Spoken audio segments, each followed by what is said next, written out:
Okay, so session is live, and first of all, welcome to everyone, and thank you very much for taking your time to join this session today. I have kept everyone on mute. Um, I'll unmute you at the end of the session, towards the end of the session, and so that you can ask your questions.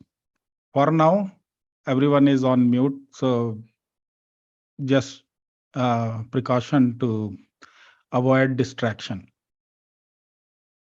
So let me start sharing my screen, and then I'll talk about few things that we wanted to discuss today. Okay, so first thing first, a little introduction about me.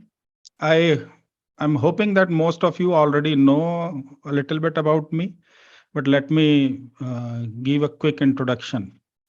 My name is Prashant Kumar Pandey. I have around 20 years of industry experience, a little more than 20. Out of that 20, 12 plus years are especially in big data and data engineering projects. I'm currently working as a senior technical solution architect for one of the reputed companies in India. I published one book on Kafka streams. So I authored one book. Other than that, I published more than 10 plus courses. These are especially on Kafka and Spark and other data engineering topics. These are published on platforms like Oreilly, published by PacketPub, and some are also available on Udemy Platform.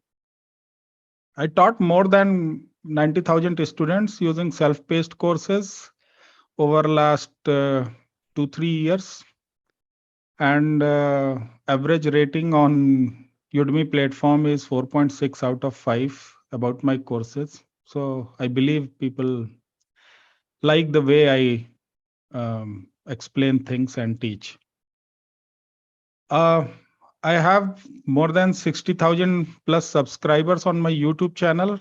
I'm not very active there, but uh, it's there. People are still coming and watching things on my YouTube channel. I started it around maybe 2017, beginning of the 2017. I'm also co-founder of Scholarness Technologies Private Limited. So it's a registered private limited organization. We started operations around 6 months ago. And we have a small team.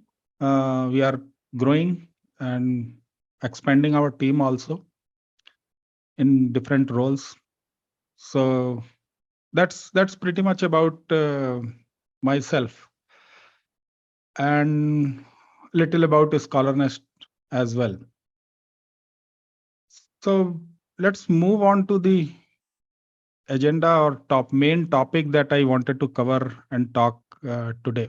I've been getting questions from many who are either new in big data engineering or they are in some other areas of data processing and they want to move into data engineering.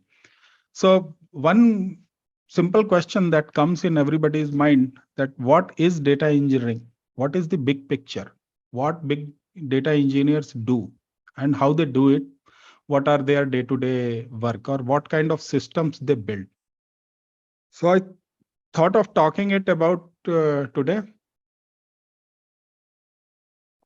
So let's talk about it, and along the way, I will try to cover few things which might give you a good understanding of what big data is and what we do. So at high level, uh, data teams or software professionals who work with data are categorized broadly into three groups, right? the leftmost side of the group is a group of software engineers. They are also known as business data owners. They are the people who are responsible for developing operational softwares or operational systems. These are the systems that are bringing revenue or operating their day-to-day business functioning of the operations of the business, right? So that's on the left side. I'll come and go further deeper into it and explain some examples. But at the high level, on the leftmost side, there are people who belong to this group. We call it business data owners or software engineers. On the rightmost side, there are people who are classified as data consumers. So responsibility for these guys are to optimize business processes and grow the business. And they want to use data to take those decisions, right? And responsibility of the leftmost side people are to operate the business. They build systems that do a duty for doing the day-to-day operation of the business. Data engineers are sitting in the middle of it. They are glue between the left side and the right side groups. These guys are called data engineers. So if you drill down further into this people architecture, you will see the system architecture, and which looks like something like this. So on the leftmost side, you will see different kind of applications like enterprise applications or websites or mobile apps or some other kind of applications built using IoT devices and some backend systems for them. These systems are to run the business on day-to-day basis, to perform business operations, business transactions. They create and capture data from the end users or from the customers, and they store that data within their own systems.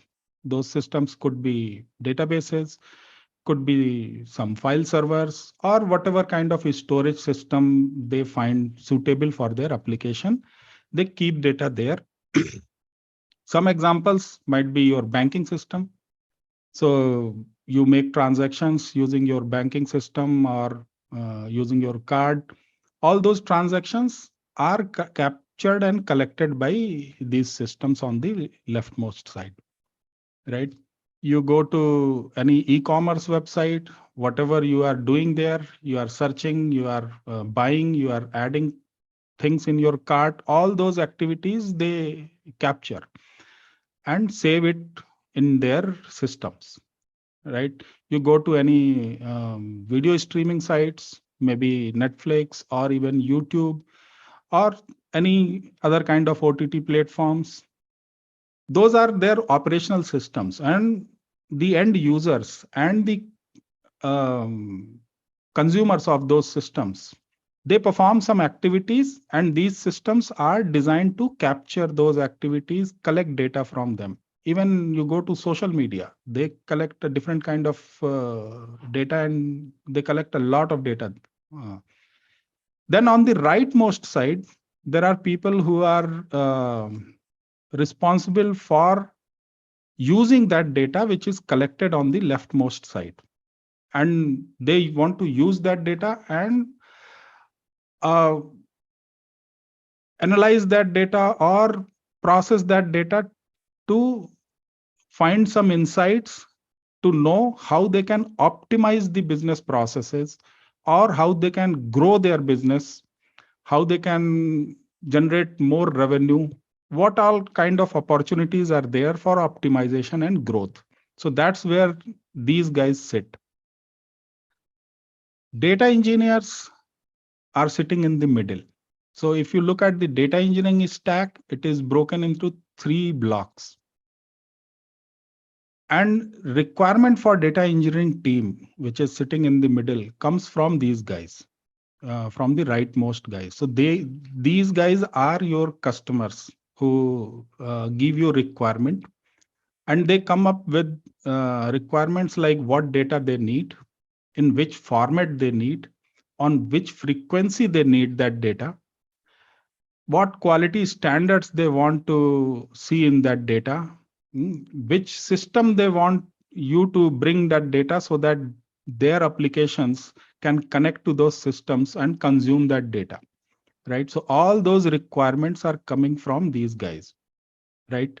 And data engineering team starts from there. So it will understand the requirements from these guys and start working backwards to figure out where that data is collected.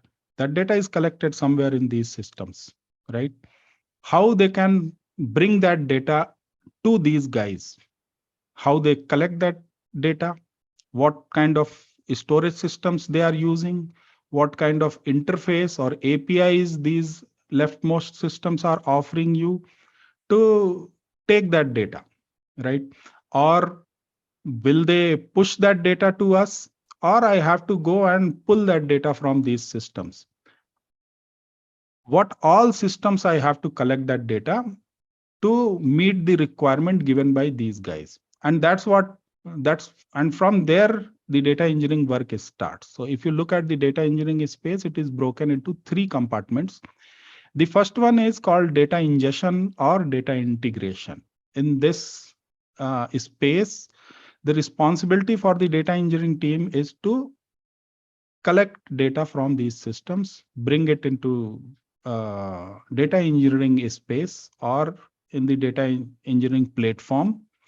Once it is there, then the middle portion, they will do some processing, prepare that data. Those things could be preparing, checking the quality. Yeah. So what I was saying is, in the middle portion, once data is ingested, as a data engineer, we do a lot of processing work. So that processing work includes checking the data quality or filtering out the poor quality or bad data, uh, or trying to fix that bad data with some missing values, or uh, modifying the format of the data to standardize it, and then combining data from different places, because you collected data from 10-20 different systems, combining them, building a structure which is good for these guys to consume and make out some sense, right? So that's what we do in the data processing, or the core of the data engineering. Majority of the work falls here. The most complex part falls here, to prepare data in the format these guys want to see, right? Once it is prepared, then we make it available. That go to third box. That's where we make it available for these guys to access. So we create data stores. We call it analytical data store or data marts or whatever you call it. These are the this box is aiming to store and collect data in the format which is easy for these guys to consume. And these guys could be building some apps which might want to pull data or read data from here, or they might be building some BI reports, or they might be building some or running some machine learning models to train or to take insight or to make some predictions. So different kind of systems they will be building at the rightmost side, and different kind of systems might require different kind of interface to consume data from. And so that's why this green box is to make data available in the format which allows them, these guys, to connect and read data easily, comfortably, according to their system design. So that's the third area of the problem. That's pretty much at high level of what we do in the data engineering. Three things: We pull data from different systems. We call it data ingestion. Then we prepare, process data according to their requirement, and then we store it somewhere so that they can consume it. We make it available to rightmost guys for doing their work. These data engineering work is at high level are further categorized into two categories. First category is for analytical use cases, which is also known as batch processing use case. And then second category is operational use cases, which is also known as stream processing use case. So when I say analytical use case, what I mean is these rightmost guys are not in hurry to get the data. They have time. They can wait. Maybe they want you to pull data on weekly basis or daily basis, or maybe couple of times a day, or even hourly basis.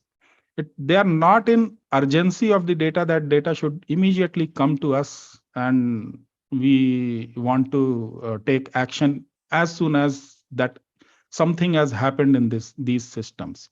And these are examples like recommendation systems, right?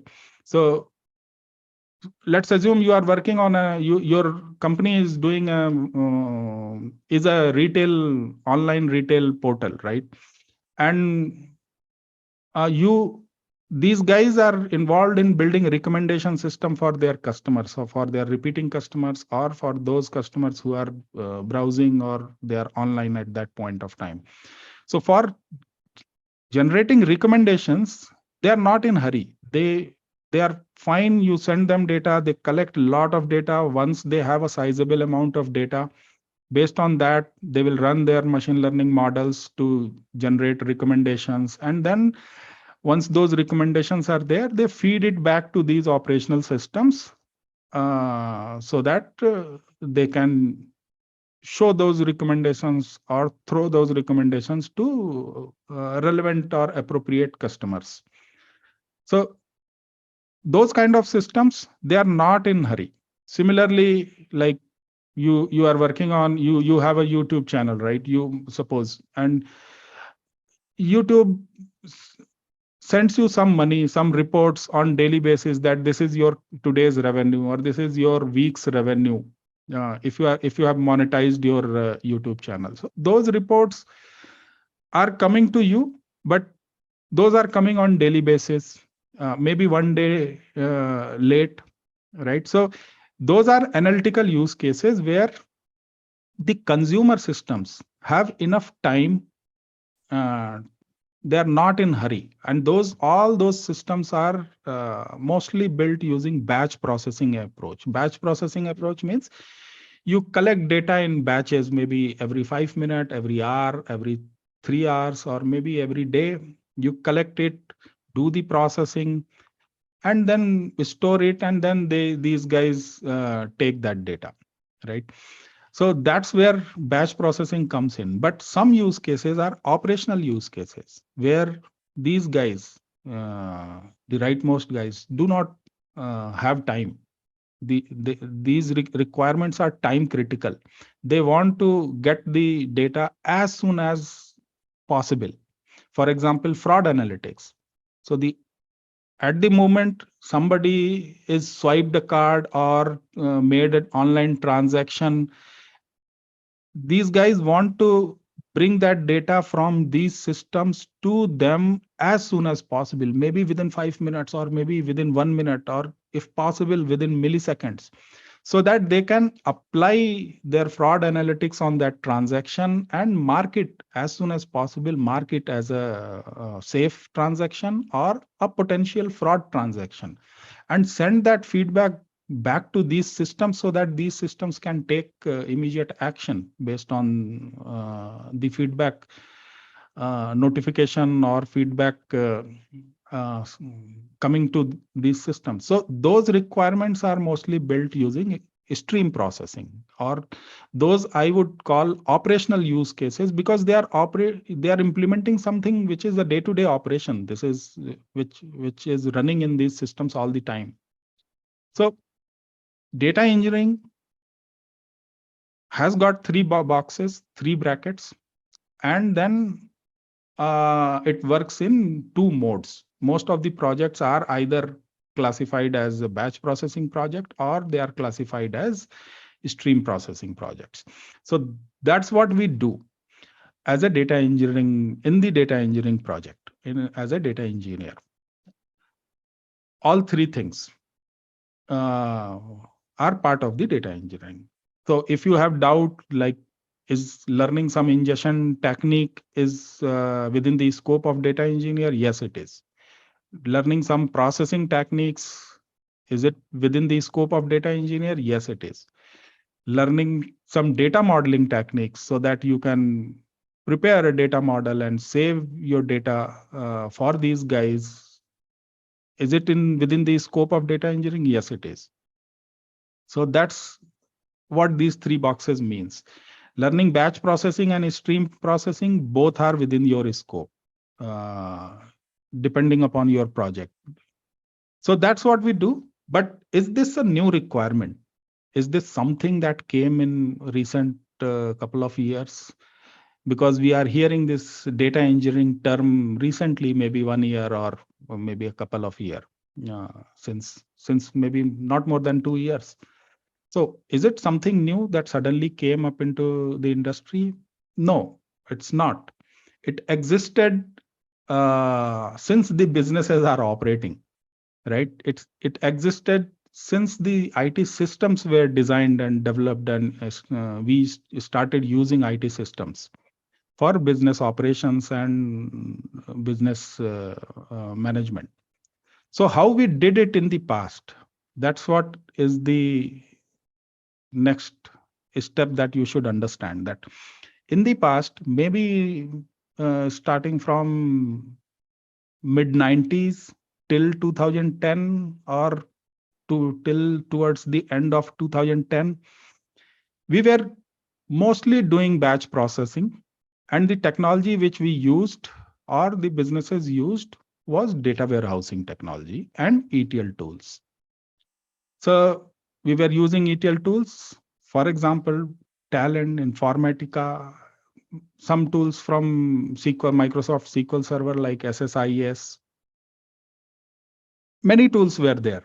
I've just listed some here for indication, but these are the tools that we were using, and they encroached in half of this area, in this box. If you look at the boxes, they start from the data ingestion and they encroached up to the middle of the data engineering, data processing. So these tools we were using to pull data, we were using to do some processing, some transformation also in these using these ETL tools. And then the result was coming into data warehouses. Some examples are shown here: Oracle Data Warehouse or Teradata or maybe Microsoft SQL Server. There were many other players. And these data warehouses served some purpose in the data processing and some purpose in the analytical store or for creating data marts from where these guys could consume the data. But this was mainly batch processing. There were not much things done in the real-time streaming or stream processing. And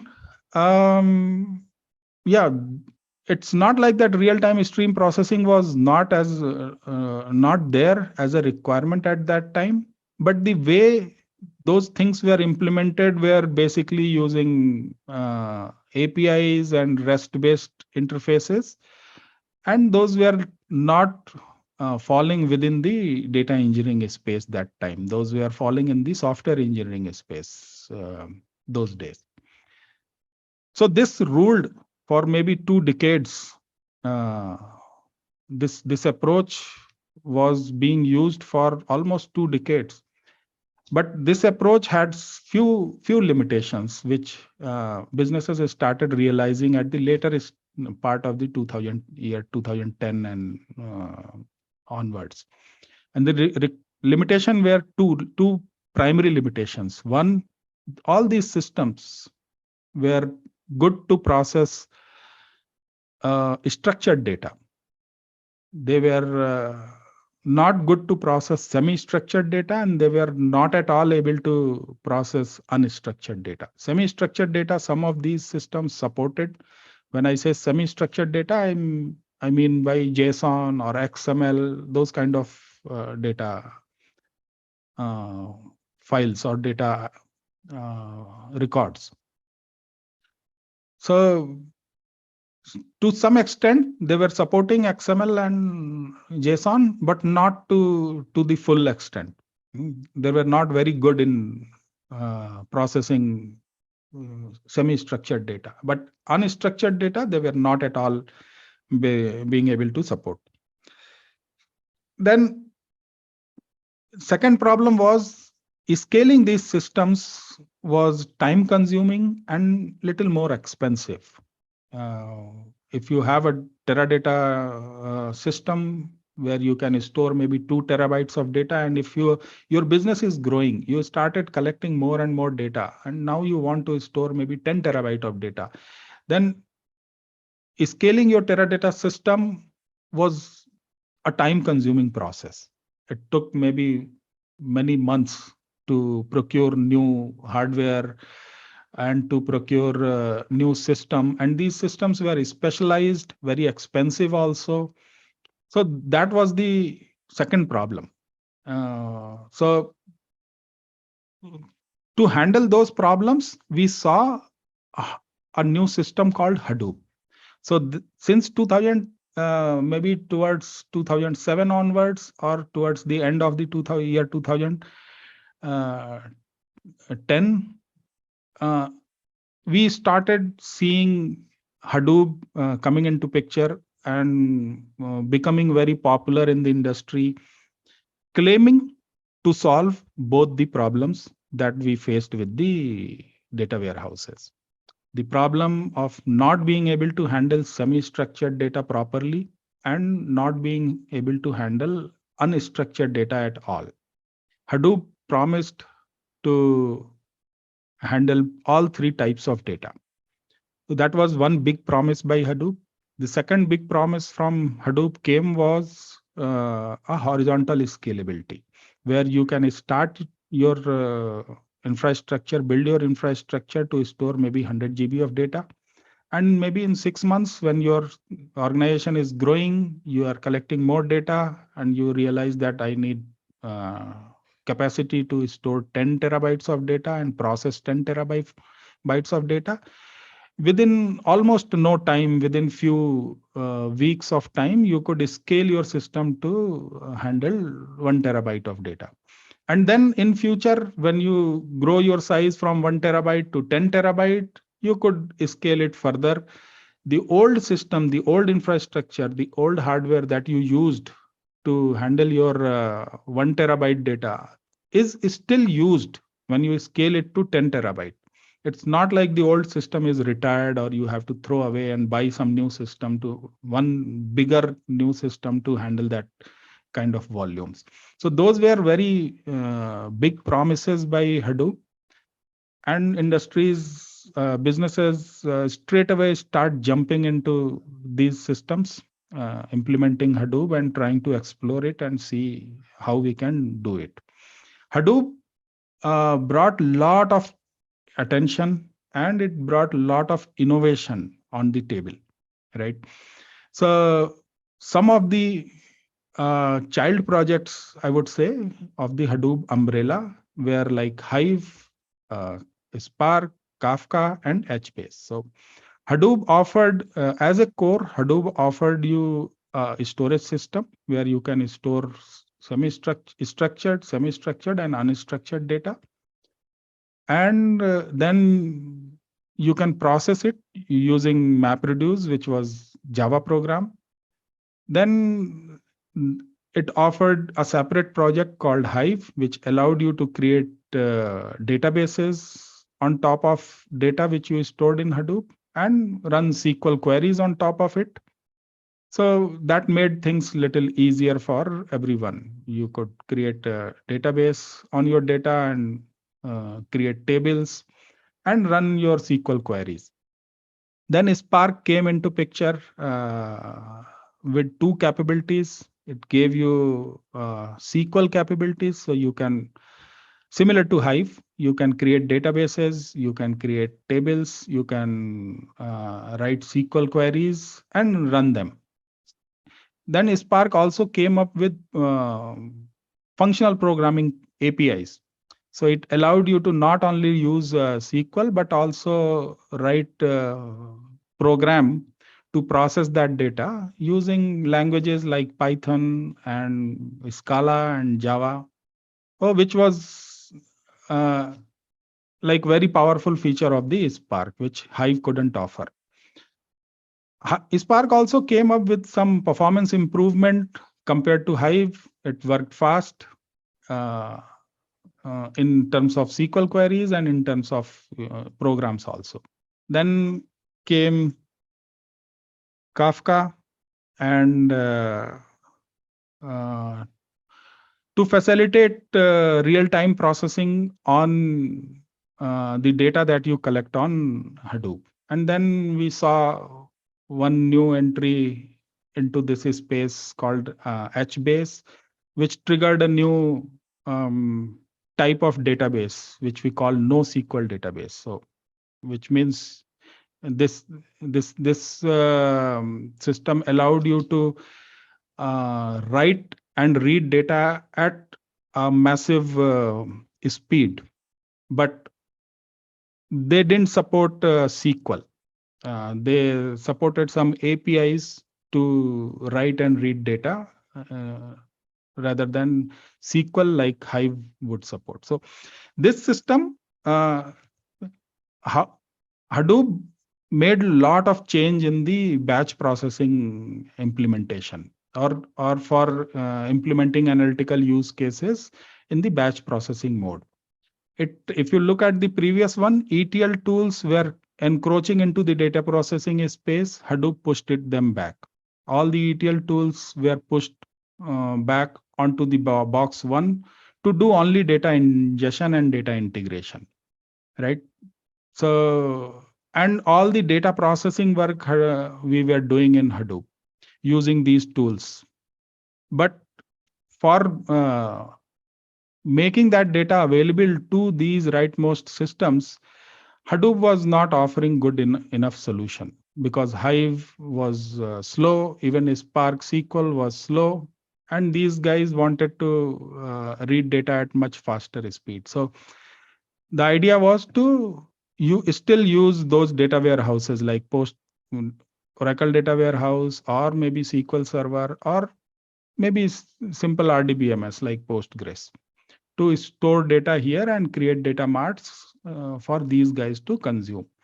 We also saw new variants of NoSQL, like Apache HBase brought a new concept of NoSQL. So we saw new entries coming into market using the ideas of NoSQL. So Mongo is one, Cassandra is one. Cassandra is almost same as HBase. Mongo is little different compared to HBase and Cassandra, but we saw these two. So some systems were also using Mongo and Cassandra to store data at this place, data mart, so that these guys can access it from these databases. But mostly Mongo and Cassandra were used in the operational systems heavily. Some scenarios, they are also used in the data engineering space at this place. So this kept on going for maybe 5-6 years. Hadoop was like hot. Everyone was talking about Hadoop. Everyone was learning Hadoop and related technologies. When I say Hadoop, it means all these 3-4 technologies, and including these. And we were trying to implement different kind of projects. But over the same period, we saw massive adoption in cloud platforms. Organizations started adopting cloud platforms because cloud platforms gave them options to optimize their cost even more, right? You can you don't need to buy systems. You can rent it for your requirement, and you can rent it in minutes, not even weeks are required. And you can, once you are done with using those systems, you don't need them, you can release them in minutes. And you pay it only for the time you want to use it. And that gave a massive opportunity to businesses to cut down their infrastructure cost and their operations cost, their management and maintenance cost. Lot of things they offered organizations to cut down on their operating expenses. So what they people wanted to bring all these also on the cloud. And that started around 2015, 16, 17 onwards. And that changed the scenario a little bit.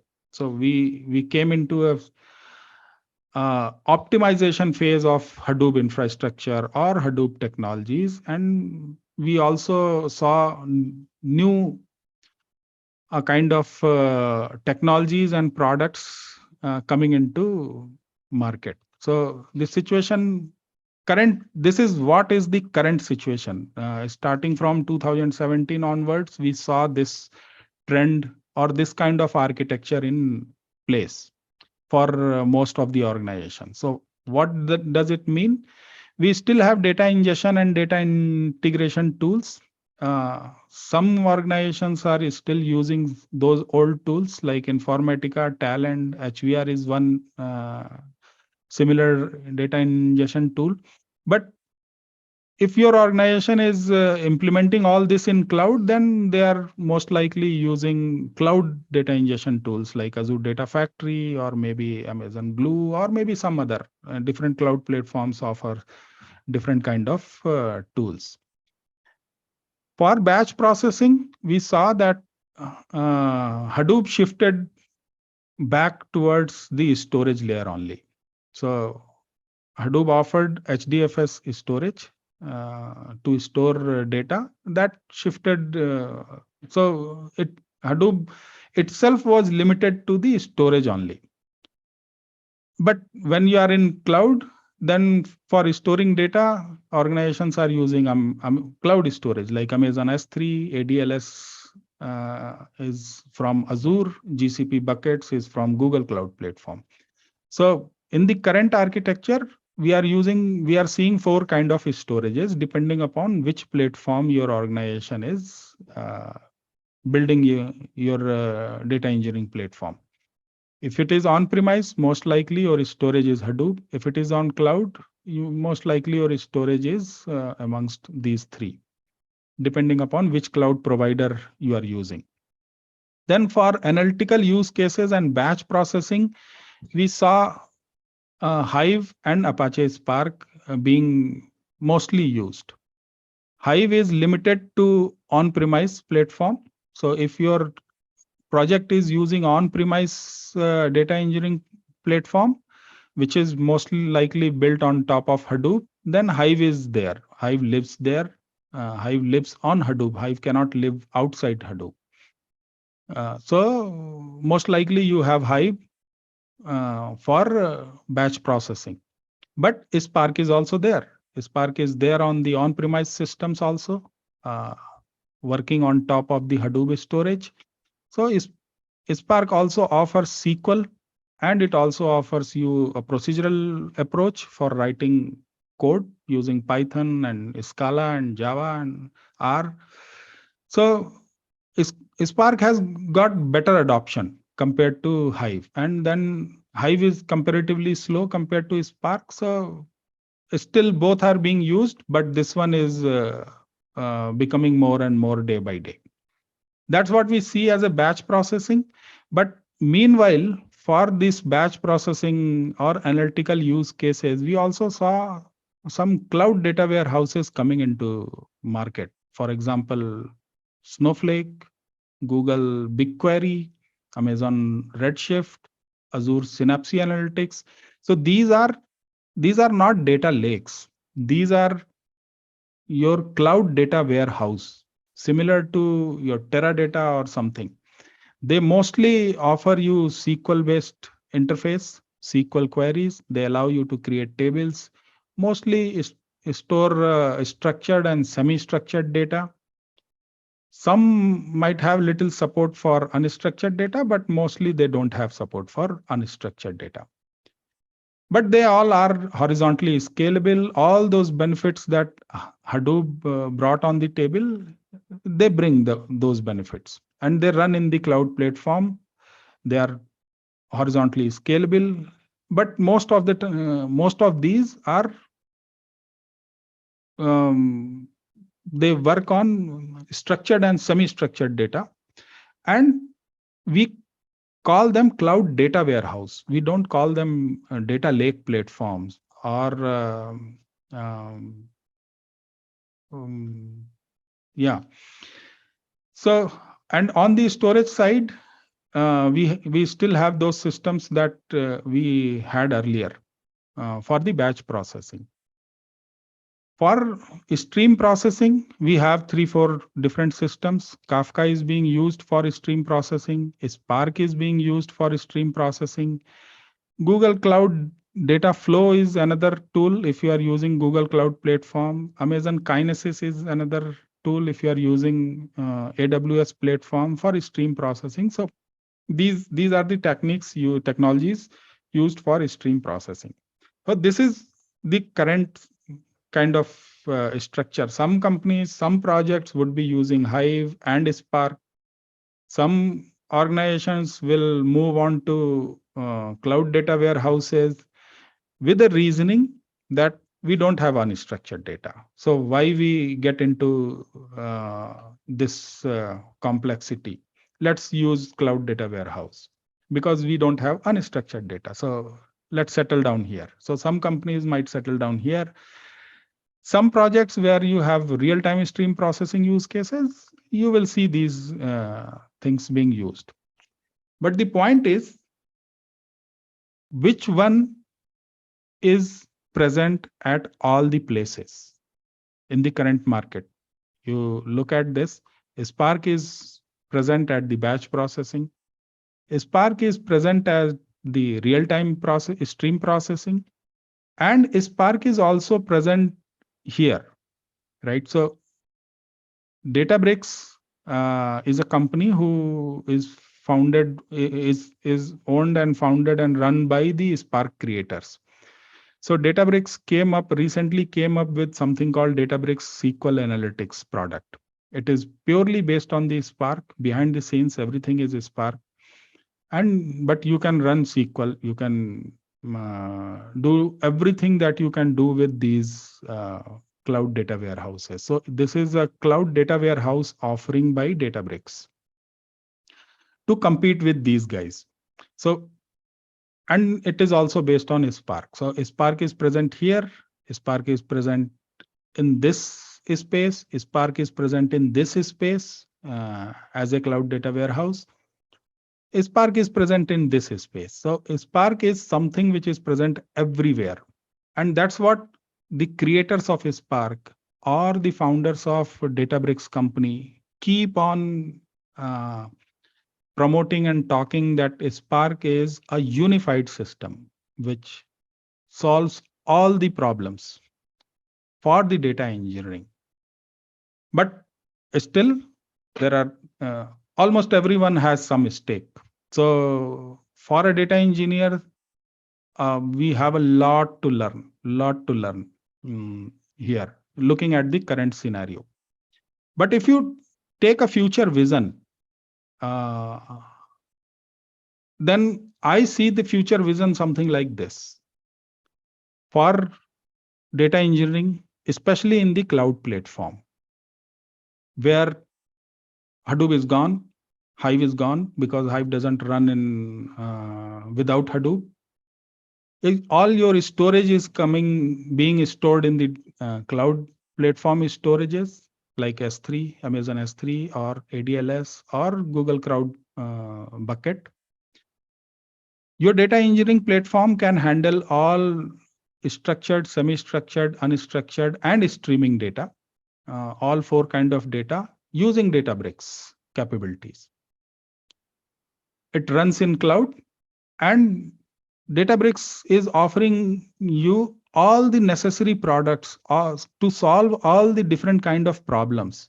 For example, Databricks data engineering is one offering which allows you to write Spark SQL, write Spark PySpark code in Python, write Spark code in Scala, write Spark code in R, all within the same IDE. Mix all these languages together and create your and solve your requirement. That's a big offering, because you can mix in 3-4 types of techniques within the same sequence of code, within the same ID, and create your application. To when you feel like Python is easy to do something, use Python. When you feel like SQL is easy to do something, next line you can write SQL and use SQL.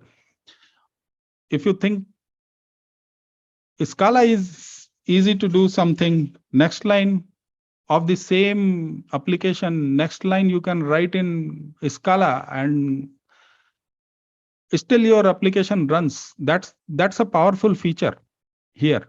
Then they give you, Databricks offers you something like Unity Catalog, which allows you to handle all your security, governance, fine-grained access control, everything. They offer you workflows, Databricks workflows, to allow you to build data pipelines, uh, stitch jobs one after other in a sequence so that you can run them in a sequence. They offer you Databricks secrets,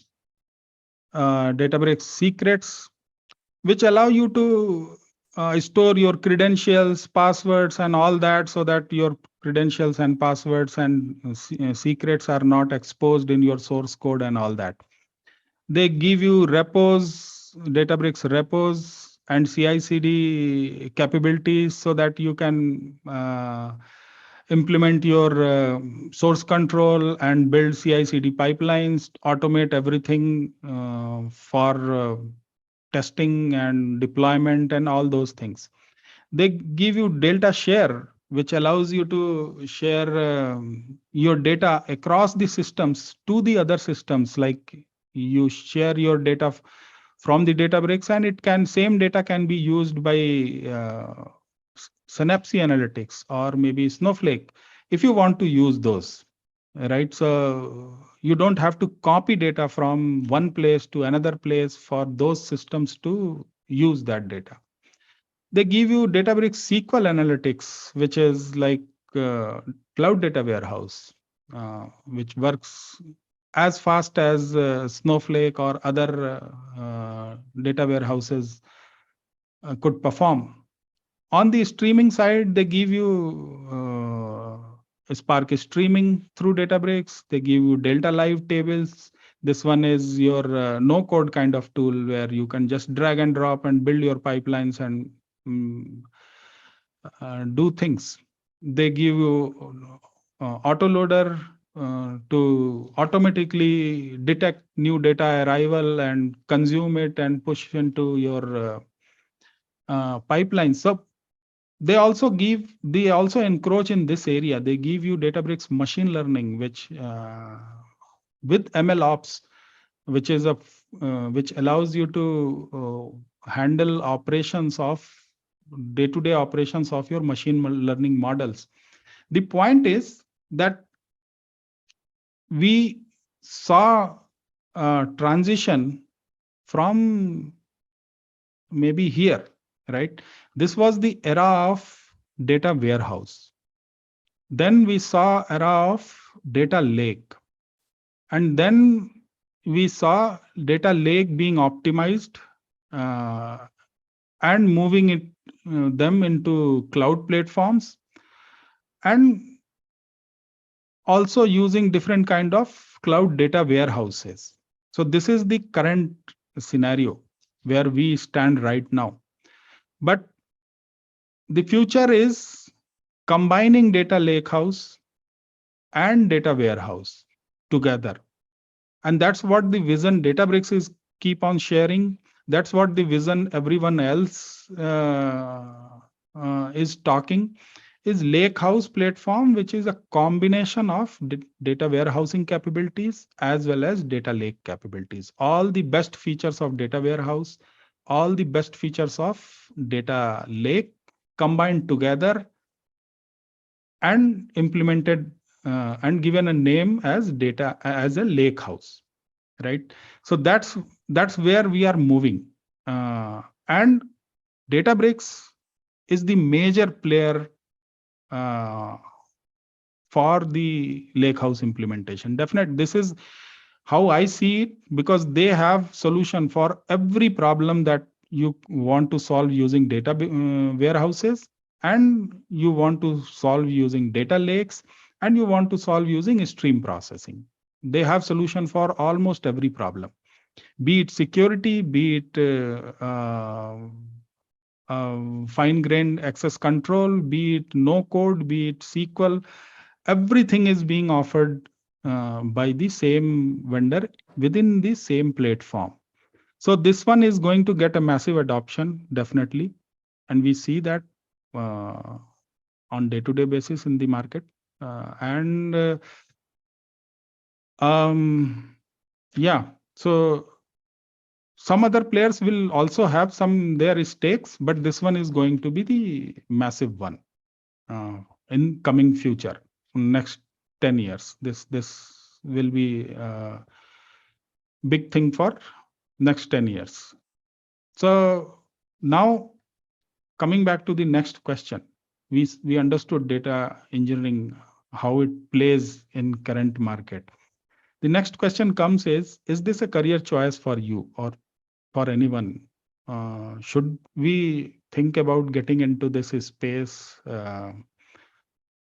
as a career option, right? So to answer this question, I always try to ask 5 different questions. Question 1, what is the future prospect of this technology? What is the shelf life of this technology? This is space. A typical shelf life is 10 years for any technology in current scenario.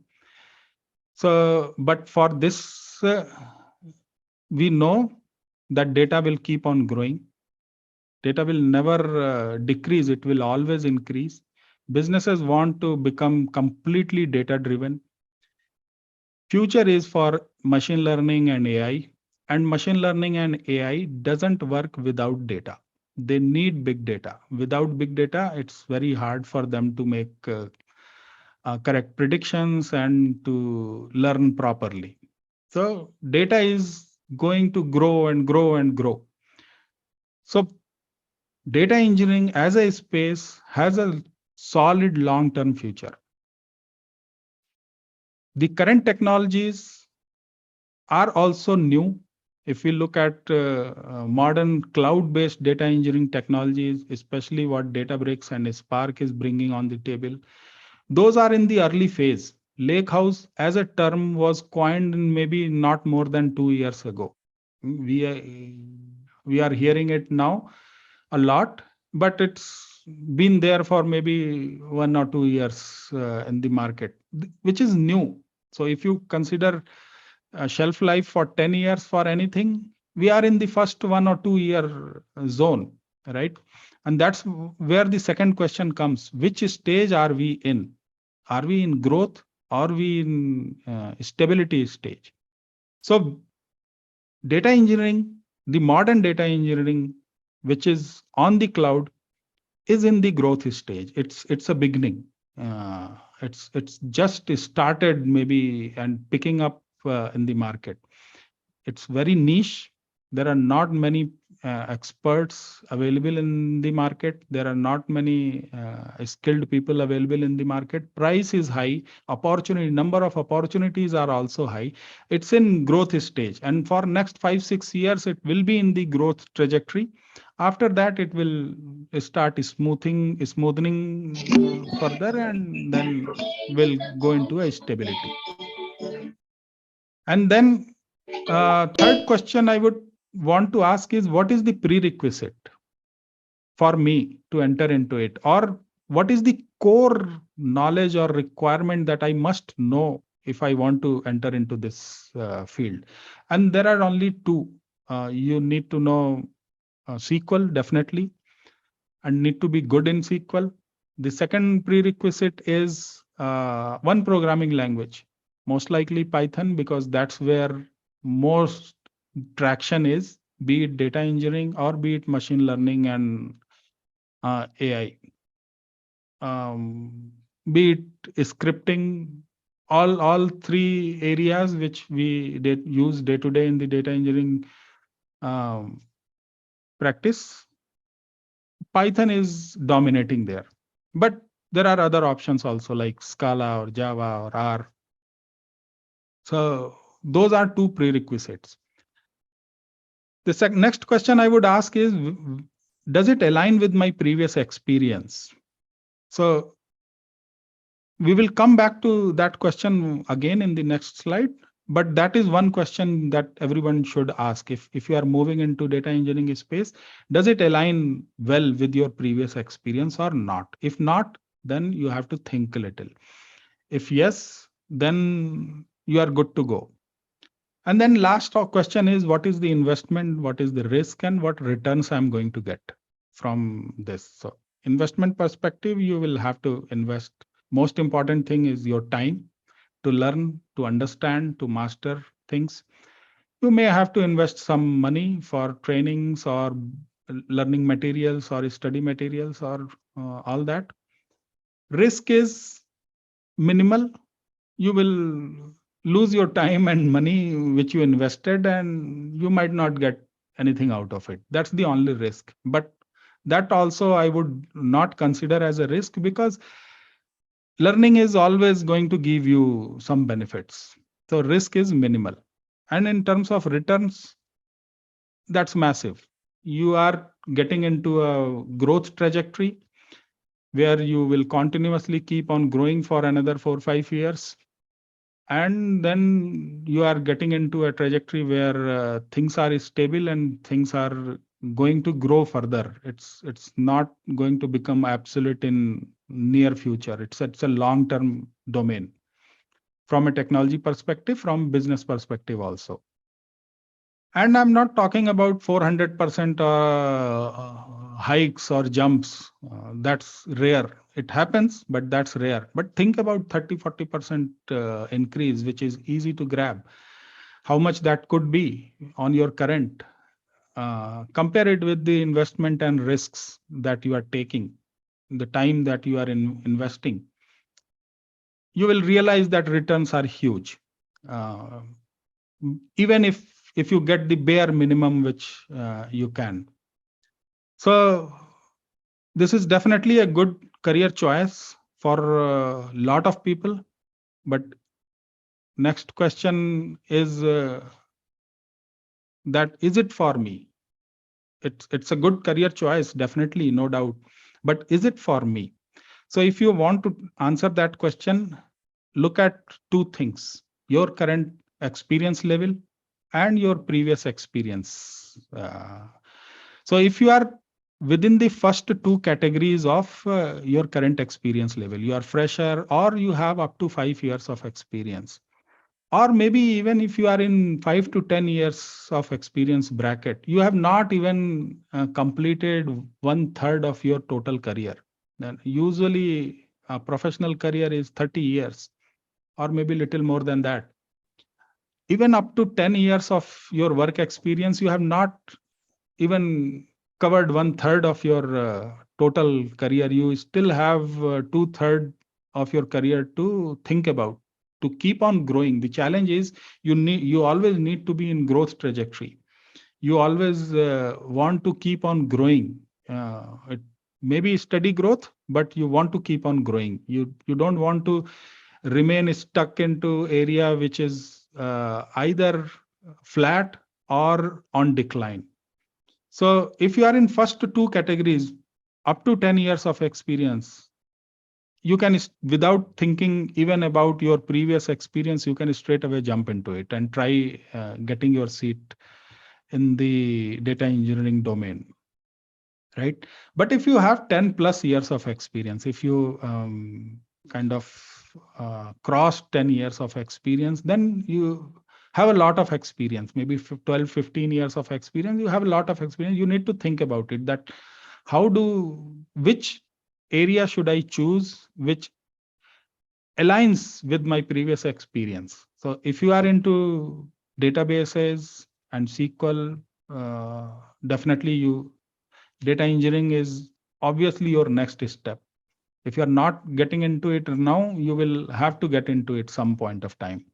If you are in data warehousing, ETL, BI, all those things, then your logical next step is to get into data engineering, because even the technology has evolved from data warehousing, databases, SQL, ETL, and BI, right? So if you are into those technologies, you have to evolve to this current stack. There is no other choice for you. If you are coming from Java programming plus a little SQL knowledge, and data engineering attracts you, you are attracted with the promises made by data engineering domain, this is for you. You can enter into it. Even you are more than little more welcome compared to data warehousing and database guys, because some of the stream processing work requires knowledge of Java. Not all, but some. So those who come from the Java background with SQL knowledge and with knowledge of the modern stack of the data engineering, they are more valued. So definitely you are in the right zone to enter into the data engineering. Then other three areas are where people are trying to understand, should I enter into the data engineering space? Especially if you have 10 plus years of experience in admin and infrastructure activities, I would say think about it. You have a lot of opportunities in cloud infrastructure, infrastructure as a code, DevOps domain. You might want to go there.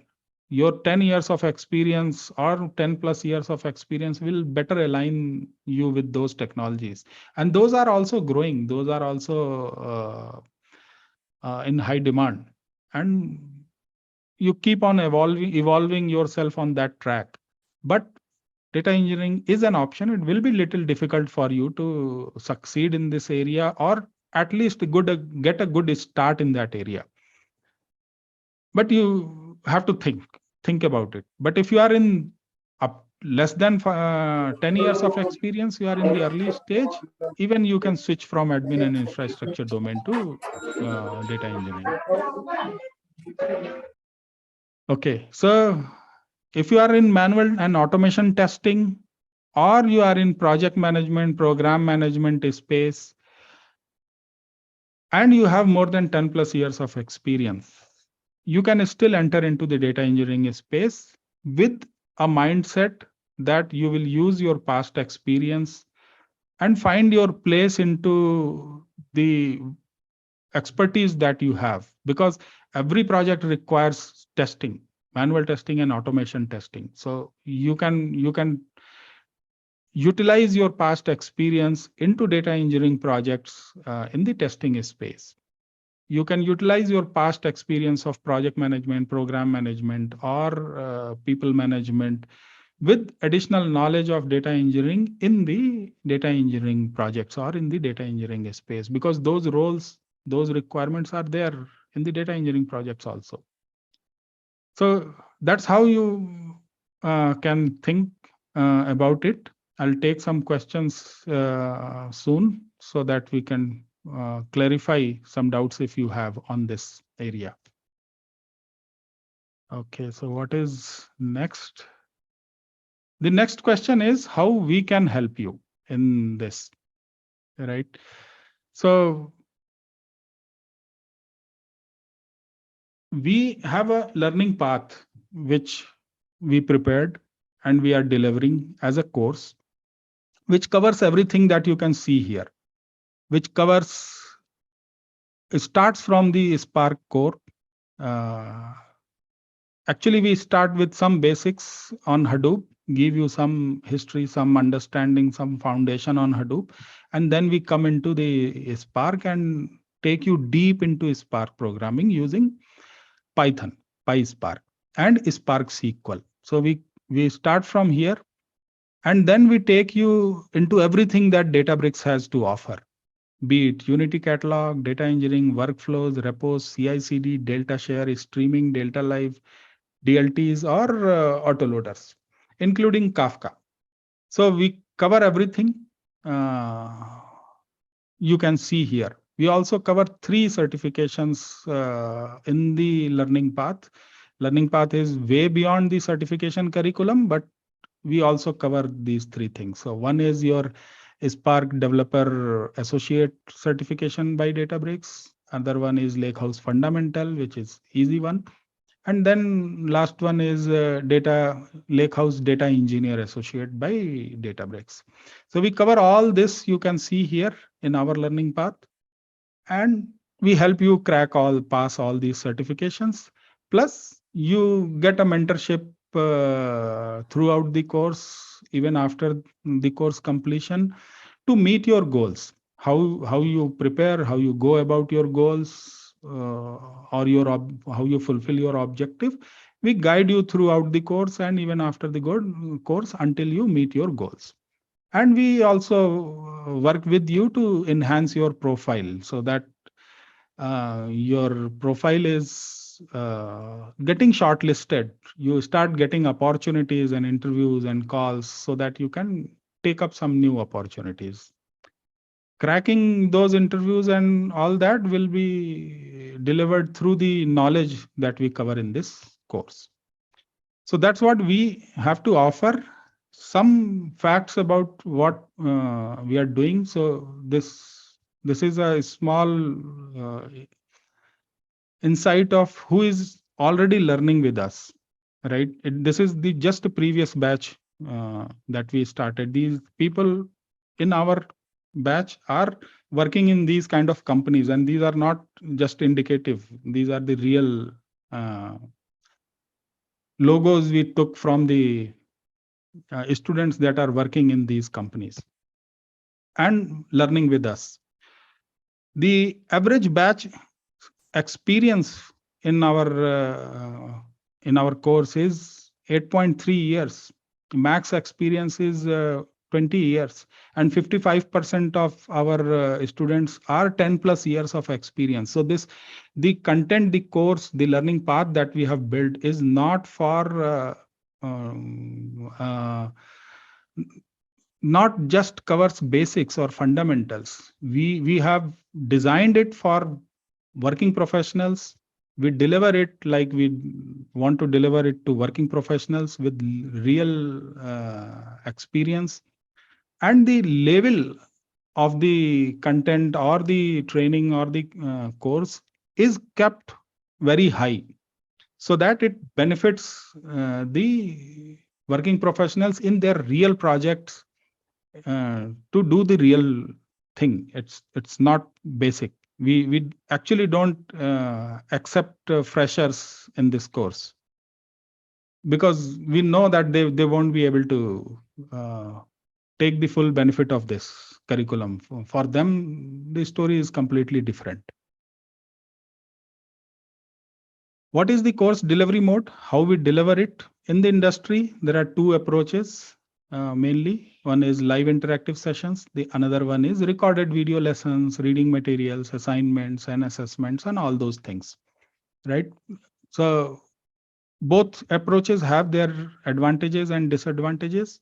We take a hybrid approach where we give you recorded lessons, reading materials, lot of assignments, and we also do assessments and all that.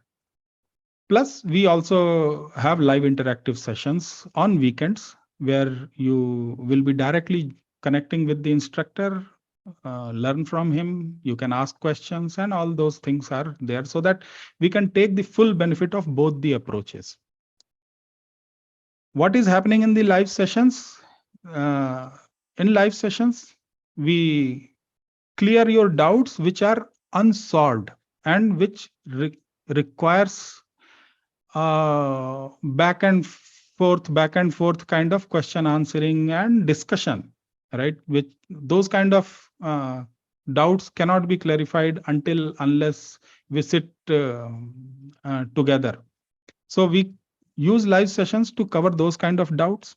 We also use live sessions to deliver topics, technical topics, which are little more complex and requires elaborate discussion, explanations, and they require interactive session. It cannot be done in the recorded lessons. So we cover that in the live sessions.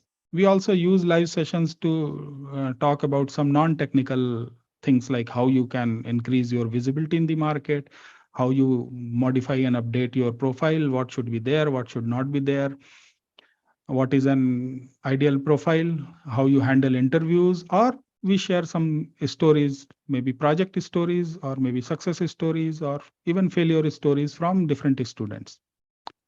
And we also take up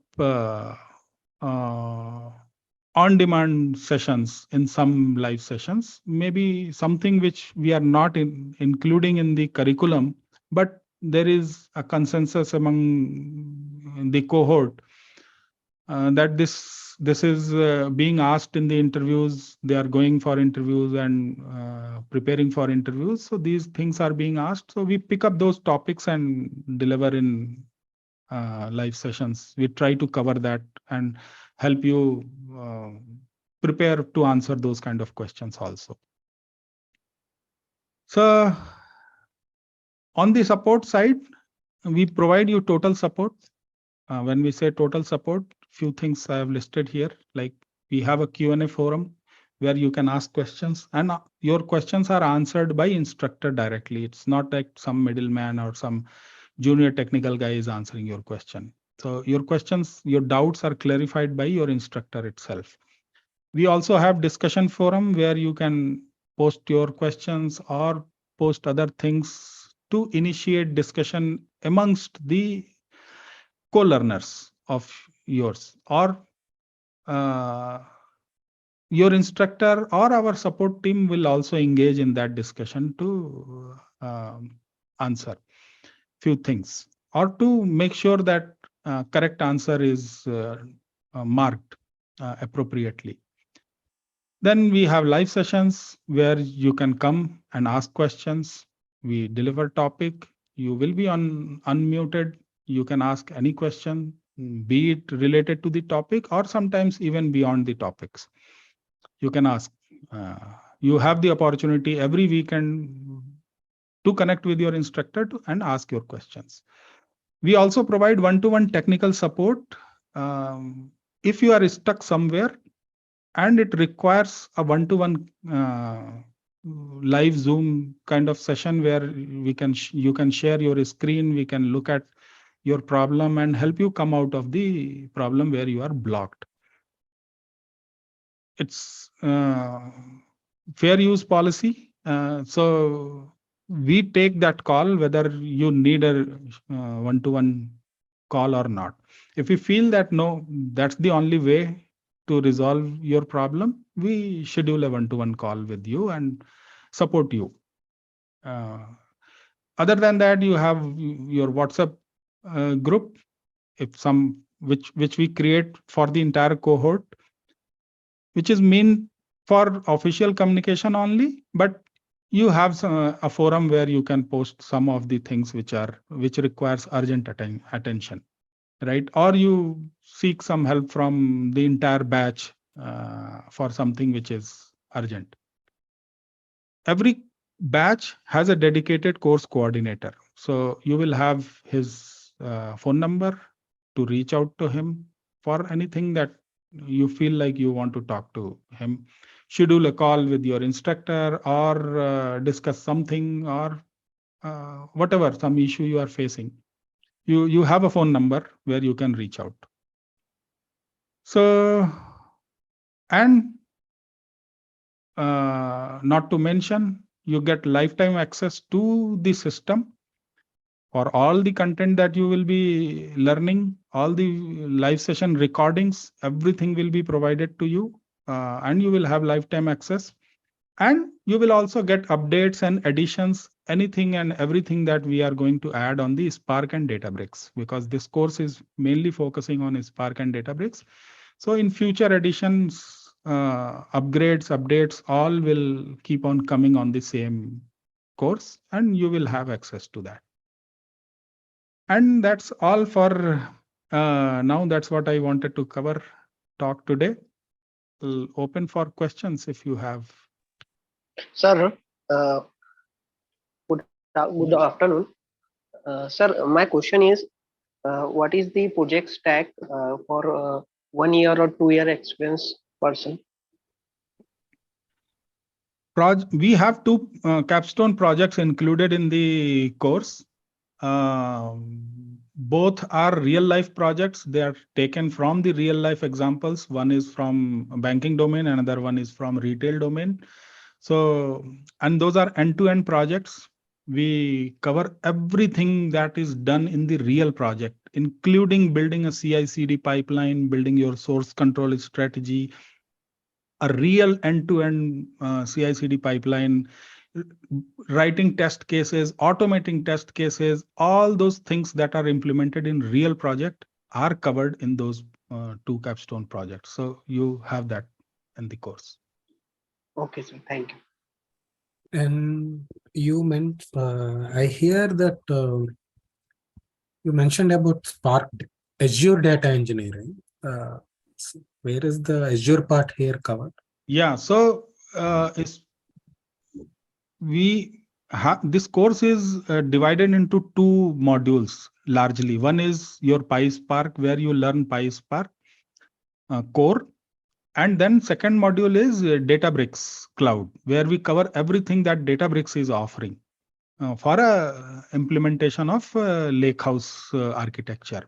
So Databricks is available in cloud. It is available in Azure Cloud. It is available in Google Cloud and in AWS. We are covering AWS Cloud for Databricks. So you will be working in the AWS Cloud for this Databricks for learning Databricks Cloud, and you will be learning few things on the Azure platform to make your Databricks application work on the Azure platform. Right. For example, you will be learning some fundamentals of Azure, some security features of Azure, storage features of Azure. How do you mount your or create your storage in the Azure, which is used by your Spark application. So all that. So that's where Azure comes.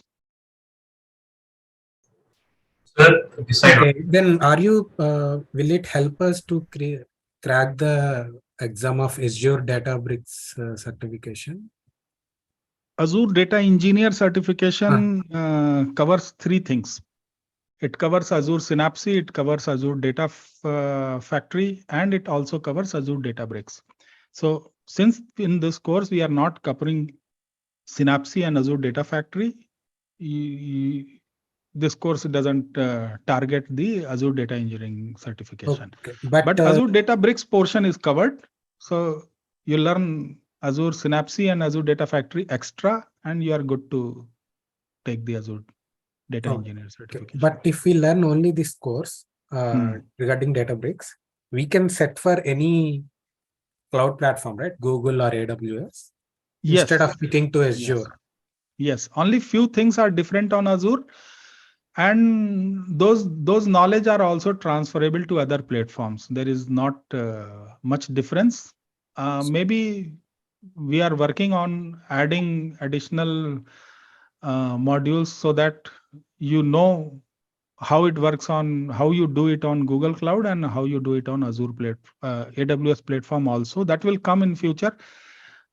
We are not yet finished that. So, but your knowledge is transferable to any cloud platform.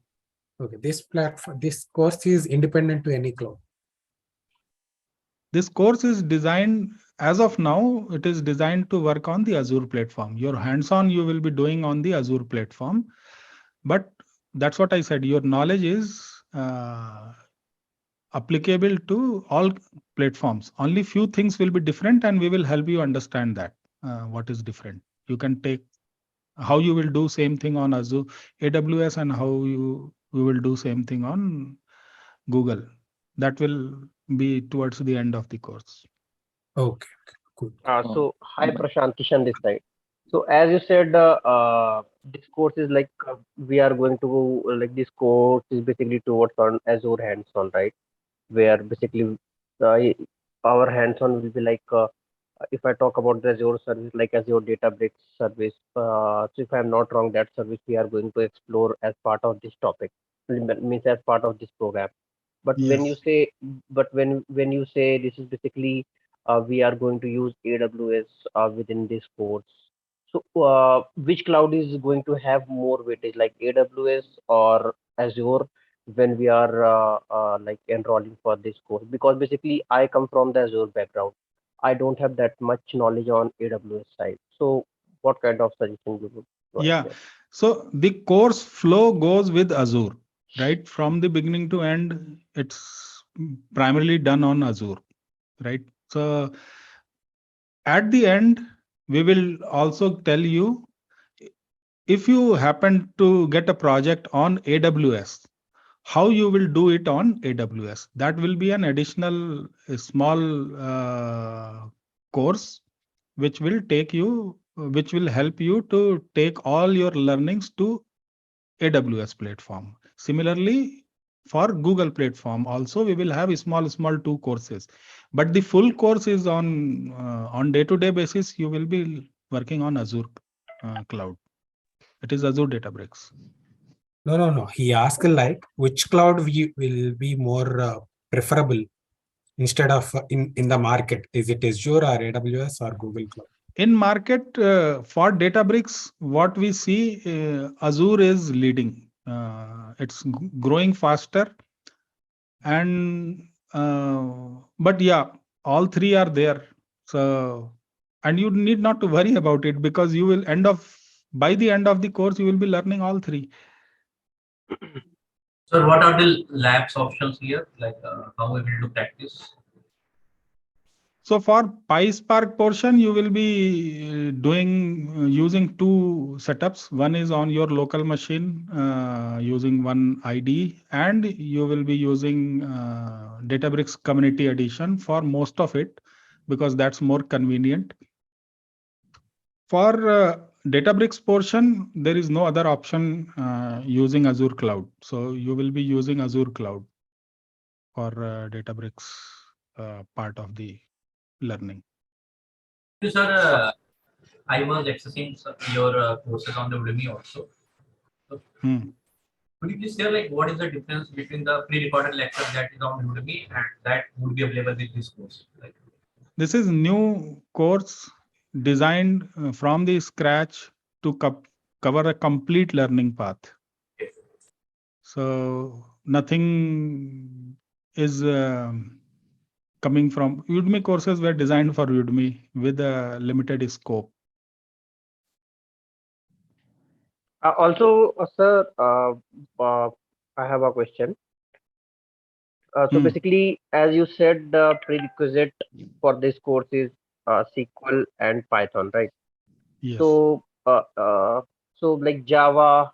So I like I hope most of us like when we started our journey that time Java was on peak. So at least everyone would be having a little bit idea about Java and nowadays about Python. But when I talk about myself, right? So SQL is something which I have used for my like some small task where creating the tables, dropping the tables, doing some kind of insertion. But I'm not like the expert on the SQL area. So is that fine for me if I go for this field? Like having the knowledge on SQL is fine, but having the expertise on the SQL is different thing, right? So what kind of prerequisite we are looking for here Look, as a it's SQL side? yeah. So having some knowledge on SQL is good enough to start with the course and learn it during the course. During the course also you will learn a lot of SQL because we will be doing a lot of things using a Spark SQL also. We are covering a Spark SQL, we are covering a Spark data frame APIs, everything. So, but to be honest, in the data engineering field, more SQL you know, you are more valued. So though you know little SQL as of now, that is good to start. Along the way, during the course, you will learn a lot of SQL, but I would recommend that you plan for learning SQL extremely well, as good as possible. Hi, sir. Praveen here. That's mandatory for data engineering. Thank you. Hi, sir. Praveen here from, first of all, thanks for your valuable points which you have shared here. I have bits and pieces of experience with overall whatever the concepts which we discussed, right? SQL, Python, and Hadoop, HIV, Hive. Hive. So I have a bits and pieces of experience, but in few cases I have a development experience, and a few cases kind of operational experience, like in a kind of support environment where I was. So in such a case, am I good to go with this course, and how quick I can be capable for a kind of a what is your total experience? It's a 12 plus. 12 plus. Yes. Okay. So you still have around 20 more years to survive in this industry. And Correct. You said you already have some exposure to Hadoop, Hive, SQL, Python, and some programming also. So I don't see a problem why you should not try entering into this field.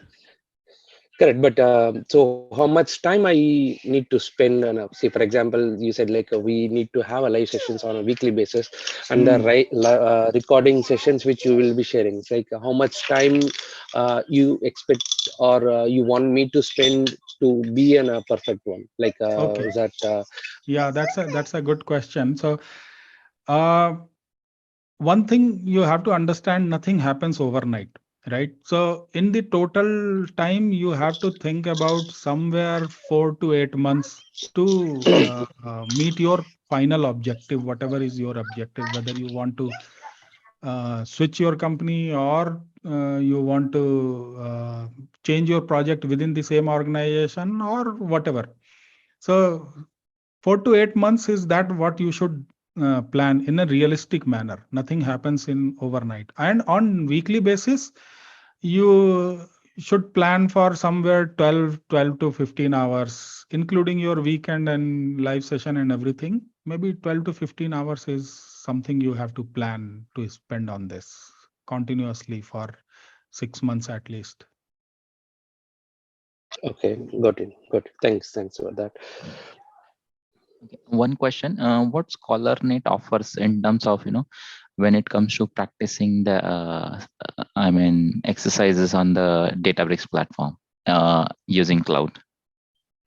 Yeah, so we do not offer you a platform for lab, because that's something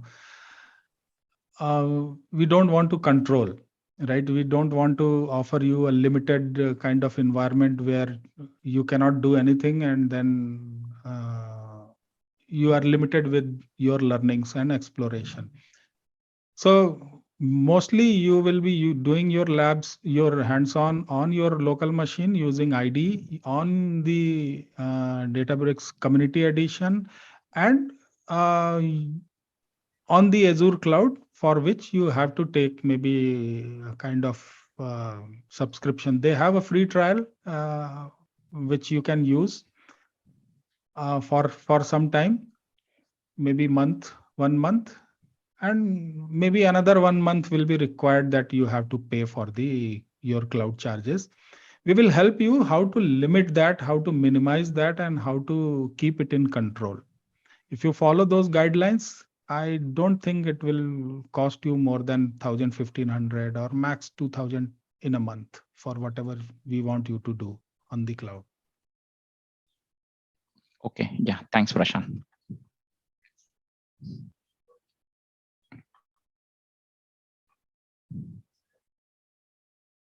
Any other question?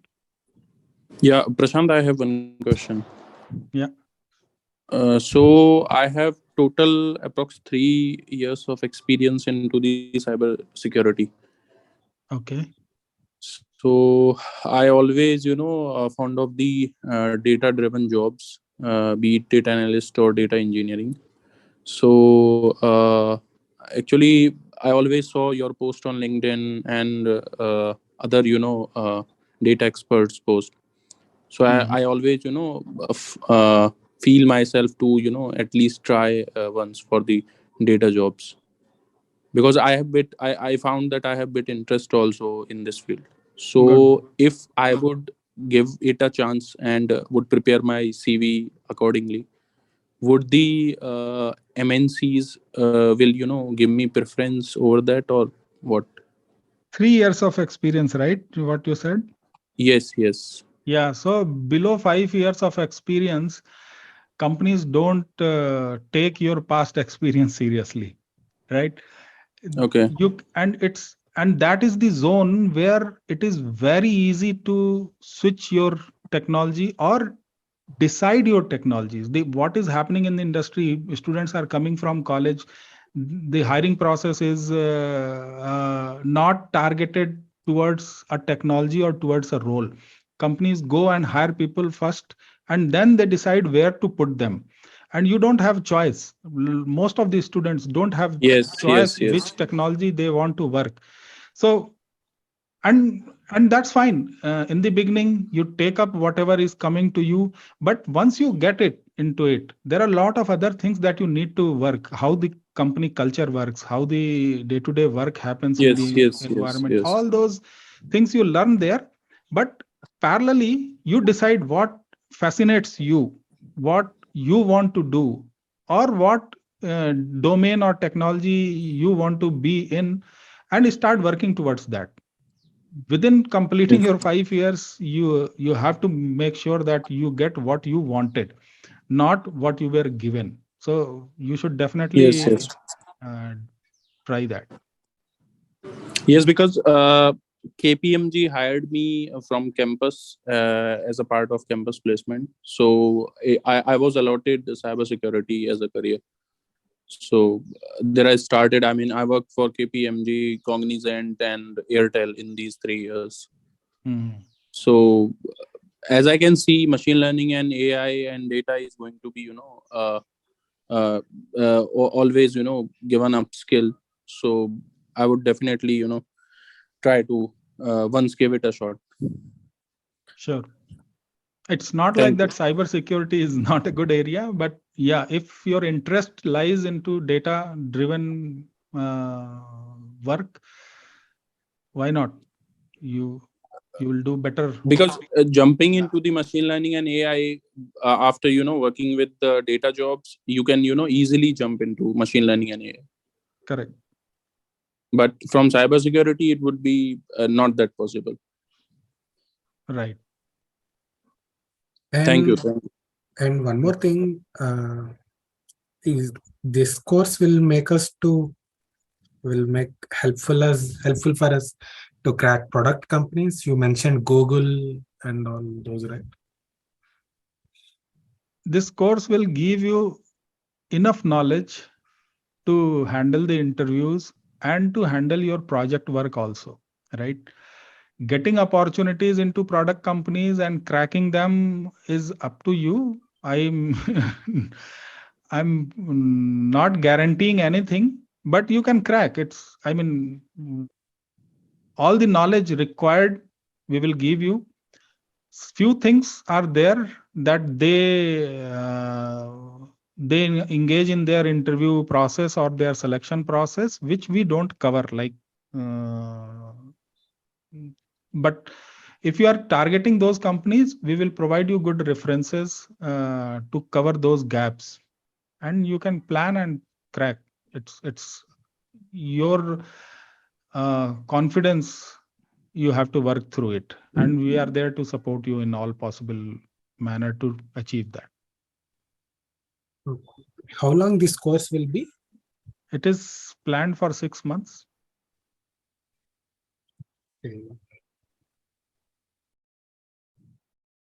Hey Prashant, Quick question. Will the weekend sessions be recorded and shared? Yes. Yes, it is recorded. Everything is recorded and shared. And by chance, if you miss something, you have recordings. Thank you. What is the validity for the recordings that we can watch for? Is it 6 months, 1 year, or like? 6 months, definitely it will be there. It will be there for longer, but may not be the same sessions. Maybe because some sessions are done for one batch. Same topic might be covered in some another batch. So we don't keep two recordings for the same. We will have one recording which you will have access forever, as long as you are in the platform. But for 6 months, your sessions which are specific to your batch, you will have access for that. Okay, thanks.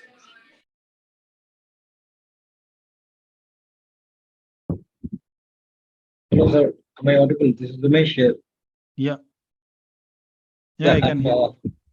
Thank you very much for bringing in such amazing courses on Udemy. I really follow you on that. So I have a question here. I am working as an architect and I have 5 years experience on architecting big data. So basically, I'm more inclined towards AWS. So as you said, that you'll be roping in the AWS also at the back end. So getting into Databricks, I understand the go forward path is Databricks and Snowflake. So how is it going to help me here as a data architect and with AWS? So, yeah, we have a course where we cover thoroughly both the things, PySpark programming and Databricks, all the tools, everything that Databricks has to offer, and how those things fit into different kind of requirements, how you build your solutions using those things. So if you're not familiar with all those things, this course will help you gain in-depth knowledge about all those things. But if you are already familiar, you are already using it on day-to-day in your project, then might be a few new things you will definitely learn, but might be little less because you already know, if you already know. Yeah, but I'm not used to Databricks. So Databricks you will learn then, and you will also learn how to solve those problems that you might be facing or solving in your current architect role for different kind of projects. How Databricks offers a solution for those, how you can handle those if you go for a Databricks for implementing the same projects, all those you will learn. All right, thank you.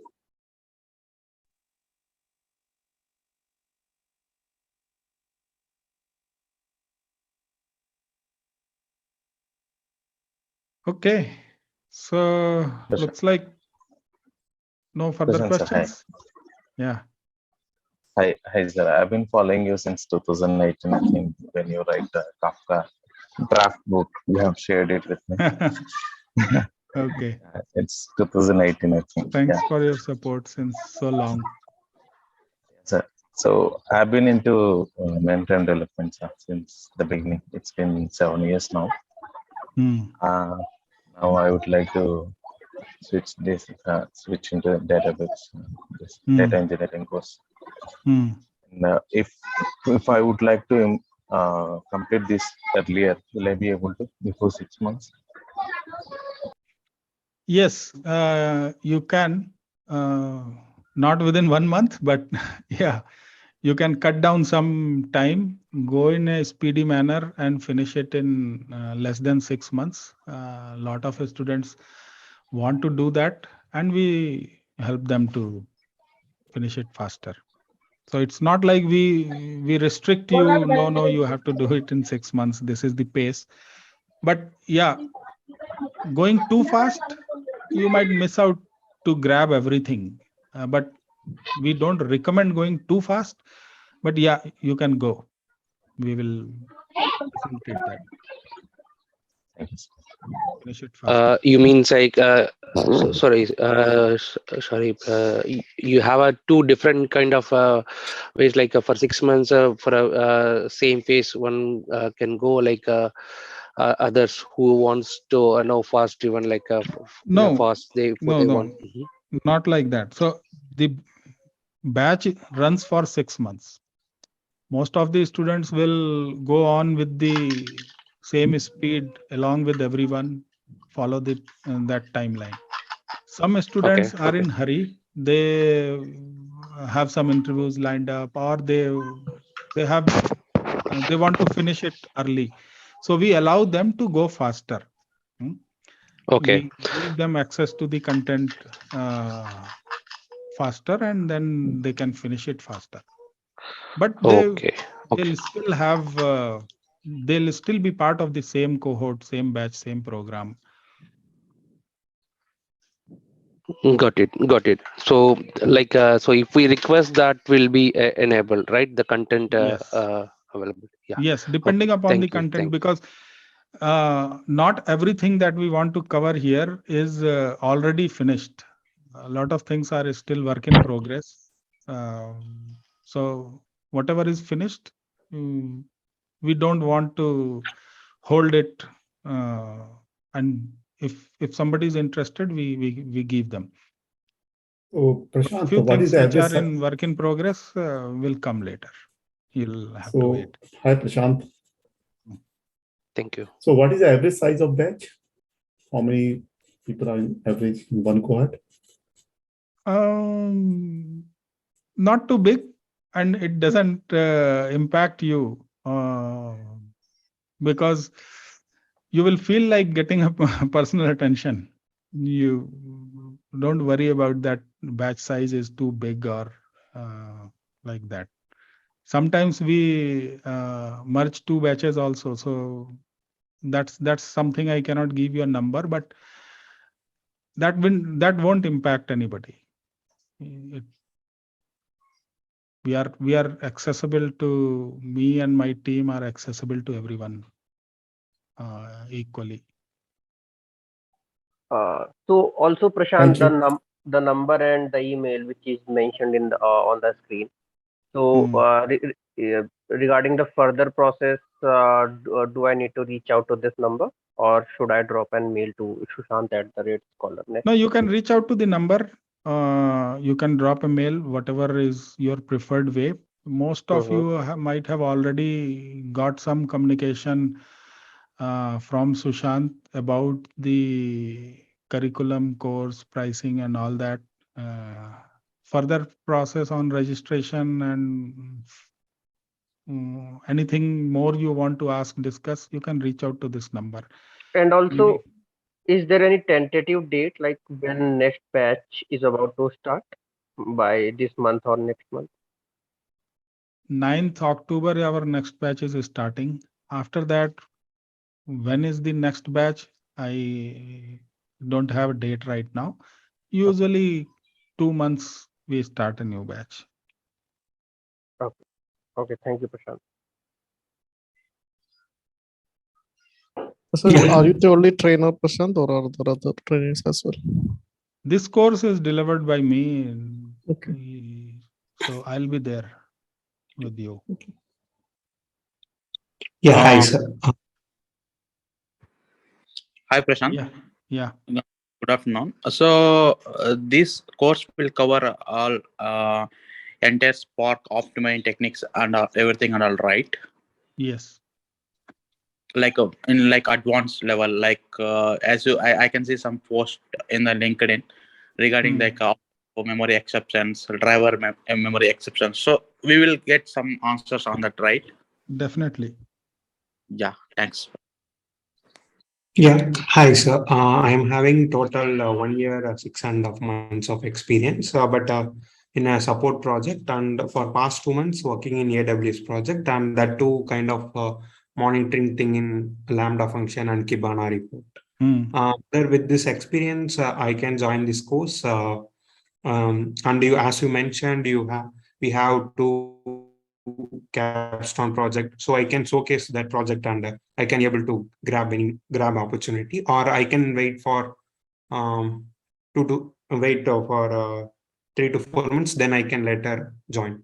No, not like that. You can start learning, and 1.5 year of experience, you are in the zone where it will be easy for you to choose your technology and switch and build your career in that technology. More you delay it, more it will become difficult.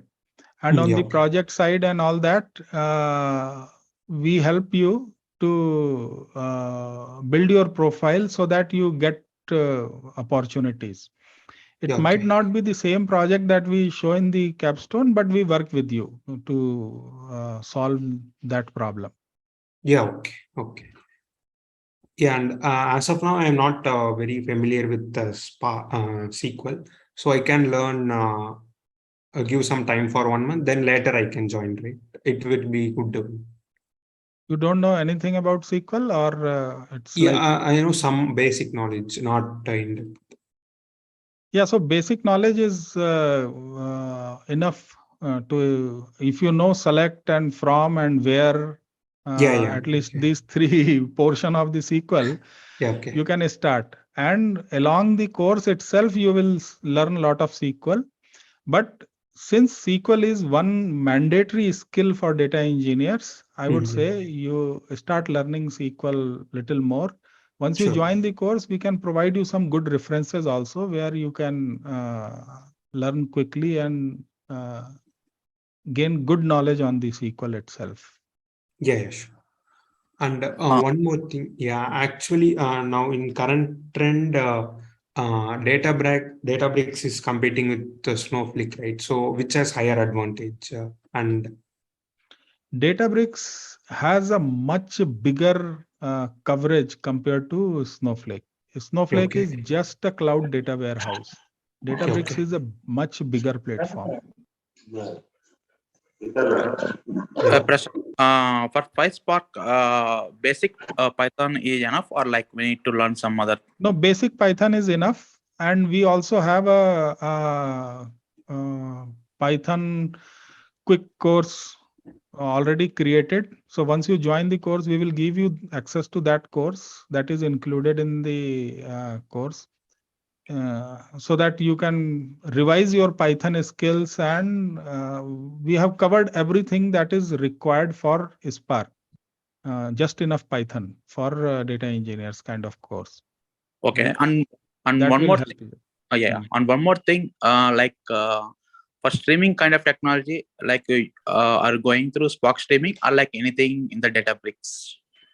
We are going through Spark streaming and what other things Databricks has to offer, like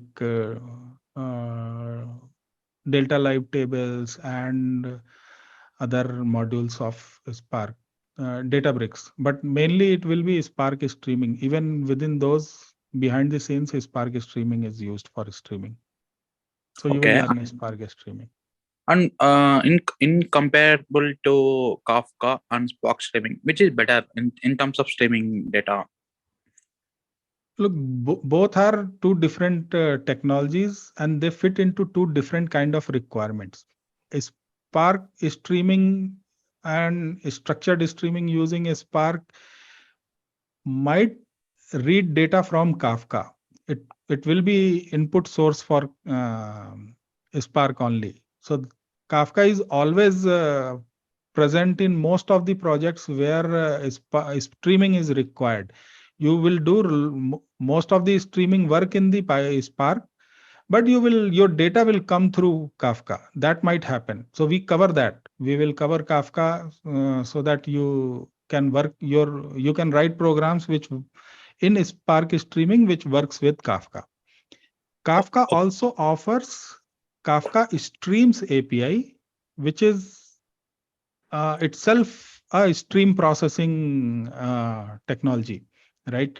So that one is mostly used in event-driven microservice architecture. Those things are not involved in data engineering space. Those are completely different kind of requirements, handle different kind of scenarios. It doesn't fit into data engineering well. Within the data engineering, Spark streaming is the leader. But Kafka streams is also very popular, used in many projects, a niche skill. But it is mainly for implementing microservice-based architecture for event-driven requirement. So this course doesn't cover Kafka streams. It covers Spark streaming and Kafka for as a platform. Okay. So you have any other course apart from this? Like we will get a good understanding on in depth about the Kafka. I have 2-3 courses on Kafka streams, Kafka streaming, microservice architecture. All those are there. Those are available on Udemy also. You can get it from there. We also have it on our platform. If you join this course, we will give you access to those if you are interested in learning. But you need some Java background for that. Yeah, I have knowledge on. I have working experience on Bigdata only. Because I need to know like. So I have worked on multiple projects on the banking domain. But so you might not aware of it. Like they are not. They were using only big data, but parallelly they were using like some some different kind of work. Like they will, if you work on 3 months, the same work is repeating. So I was following from long back. Okay. So finally I found that you are teaching some Databricks. So I already enrolled your course also from October 9th batch also already. So yeah, I was keep following you more on that, like the way you are answering the questions. So I like that manner. So I'm going that. So compared to Java, I'm not aware of it. I know Scala. That is enough to work on Kafka.